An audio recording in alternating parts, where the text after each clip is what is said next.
Balitang Espesyal.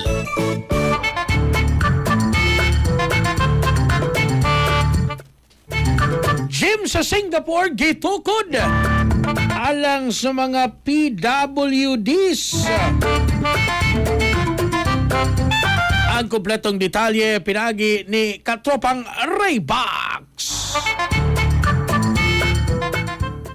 Sa 2XU 10-kilometer comprehension run 2026 sa Singapore. Usa ka bay GT anyos nga si Siti Fairos Ramad nakahuman sa lumba bisan pa man sa iyang kondisyon nga may Usher syndrome. Usa kini katalagsaong genetic disorder nga hinay-hinay nga makapawa sa pananaw ug pandungog. Si Fairos adunay tunnel vision sa duha ka mata ug partial hearing tuo sa dalunggan apan nakadagan gihapon siya sa 10-kilometer race uban sa tabang sa usa ka guide. Dili sayon ang iyang nagian sa sports tungod sa iyang kasaysayan sa obesity sa iyang teenage years. Apan karon aktibo na siya sa running club ug regular nga nag-ehersisyo kada Sabado sa Fire City Gym uban sa ubang visually impaired nga mga individual. Ang gym gistabilisar ni Samuel Lim niadtong 2011 ug sukad 2025 nagsugod kini og inclusive sessions para sa persons with disabilities nga karon libre na gikan Mayo 2026. Mga 30 ka mga partisipante nga regular nga misalmod sa programa, lakip ang mga bulag ug bungol nga gitudloan pinagi sa guided workout sama sa vision mapping, running drills ug strength trainings. Ang inisyatiba gituyo aron mapalambo ang confidence ug mahatagan og mas lapad nga access sa fitness para sa mga PWD sa komunidad.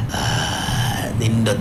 Anyways, sa atong mga katropang kalalakinan para kondisyon yun ka permi ibabaw sa kama pag turbo mga higala labi naghapo kay kakapoy imong trabaho sa adlawan o niya manguhit pagin si Mrs. Magabi. Turbo safe ni mga katropa tungod kay aprobado sa FDA nga dunay maka og klavuwas ka gama sa Yes to Health. 30 minutos sa dili pa inyong labing-labing pag turbo na. Kaysa turbo wagas ang lakas alang sa nagkayusag Pilipino para sa Pilipinas. Ako inyong katropang Raybox alang sa Balitang Espesyal. Kasikas Express Balita. Cellphone Plus Gold, mapalit sa mga butika sa inyong lugar.